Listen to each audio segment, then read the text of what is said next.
Hello all, welcome to Excel Academy. So today we are going to wind up this particular topic, that is what your properties of system problems. So my last two problems for today's classes. The very first one is that is your logarithm ln, that is natural log of, that is 3 plus x of n modulus, right? So this is what is my question, and let us not waste our time. Let us start with the linearity concept directly. So as we all know that what is linearity concept, right? So we know the transformation of, that is ax1 of n plus bx2 of n would be is equal to ax2 of n plus bx2 of n would be is equal to, that is a transformation of x1 of n plus b transformation of x2 of n, right? Yes. So now coming on to this, so when I apply, that is here transform ax1 of n plus bx2 of n to the system, so I get my resultant as, that is ln, that is natural log of, what I can say, that is my natural log of, that is your this one, what, that is 3 plus, that is a x1 of n plus bx2 of n, right? I'm going to get like this, right? Yes. So now if I consider my a transformation of x1 of n plus b transformation of x2 of n, so what I get the resultant? I get the resultant as, that is a natural log of 3 plus, that is a x1 of n modulus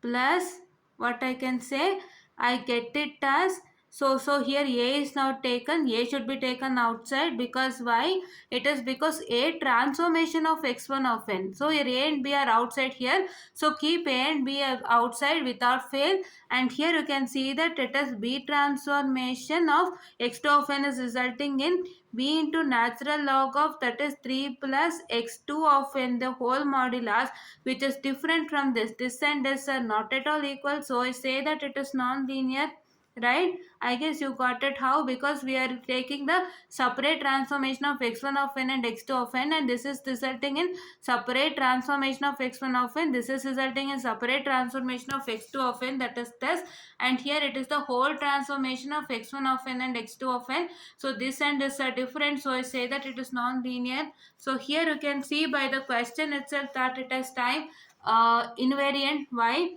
Because here it is only one n that is present, and for that n, if you substitute minus n naught, that is if you subtract with minus n naught, and if you substitute in the place of n minus n naught, you get the same like this. So when you substitute n naught over here, that is subtract with n naught, so you get natural log of 3 plus x of n minus n naught. You are subtracting n with minus n naught, right? So this is what is you get, and when you substitute, that is your n minus n naught in the place of n, so you're going to get, that is like this, right? This both are same, right? Yes. So therefore it is time invariant system. What? It is time invariant system. Okay. So now coming on to the next one. So coming on to my next one is memoryless. So what in the case of memoryless, you can see in the question, you can see that when you substitute the value of n, so you don't need any simplification for that. I told you, right, if there is any simplification even after the substitution of n, so then those are said to be not memoryless, but here you don't need any substitution, so therefore you get it's a memoryless and causal system. I just write it. So see, you can see that it is natural logarithmic of what? Natural logarithmic of 3 plus, that is x of 0 for y of 0, and for y of 1 it is, so for y of 1 it is equal to natural logarithmic of, that is 3 plus, that is x of 1, and for y of 2 it is natural logarithmic of 3 plus, that is x of 2, right? This is what is the required, and here you can see that it's depending upon present value, so I can say that it is memoryless bar causal, right?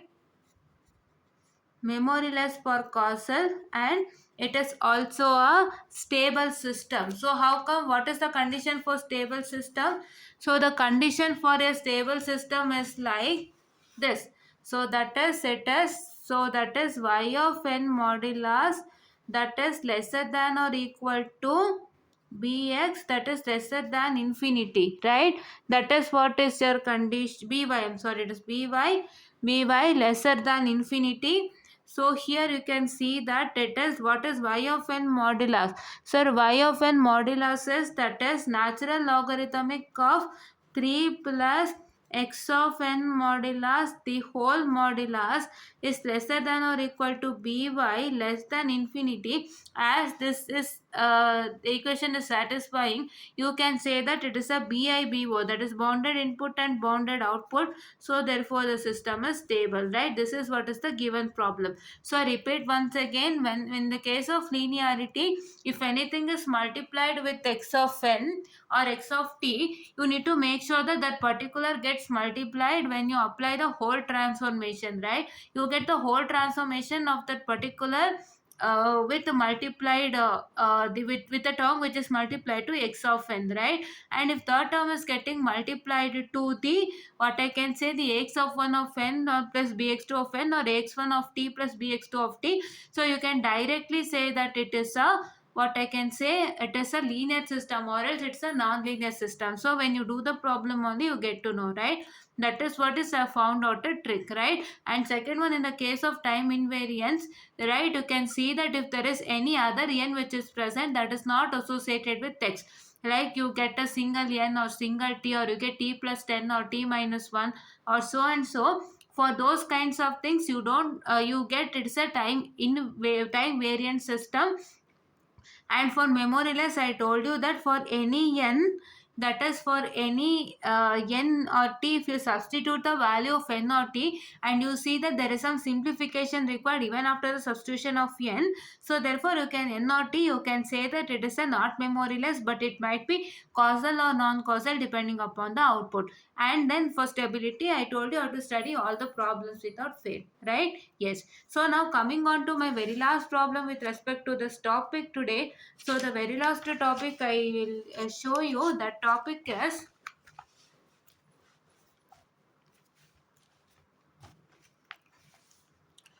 so that a topic, that question is, so that is y of n is equal to, just a second, y of n is equal to that is your x of n plus 2x square n plus 3x square n, right? Yes. So this is what is my question. We have discussed this question in the previous class, that is discussed in the sense just for only one particular linear or non-linear I have discussed, I guess. Yes. So now let me tell you, so if you put apply whole transformation for this, your resultant would be what? Your resultant would be that is your ax1 of n plus bx2 of n, right? Yes. This is what is your resultant, and here you can see that for this particular what you get, for this particular you get that is 2 into that is a x1 square of n plus bx2, this, sorry, I'm sorry, it is not, yeah, ax1 of n plus bx2 of n the whole square, right? This is a squaring system, right? Yes, this is a squaring system, so you get an output as square. And here once again plus 3 into ax1 of n plus bx2 of n the whole, that is square, right? So but when you apply the single transformation, that is a transformation of x1 of n plus b transformation of x2 of n, what is your resultant? So your resultant would be is equal to, the resultant would be is equal to, for the very first one it would be the same, this only, as you know, had an x of n and x of t, right? So the same thing, but here what you're going to get is, here you're going to get it as that is a into 2, that is x1 of n the whole square plus b into 2 x2 of n the whole square, and for that you get it as that is a into 3, that is x1 of n the whole square plus b into 3, that is x2 of n the whole square, and this remains different. So therefore I can say that it is a non-linear system, right? First one, this will remain the same for x of n, right? For x of n, the whole transformation of ax1 of n plus bx2 of n, that is this one, that is transformation of ax1 of n plus bx2 of n.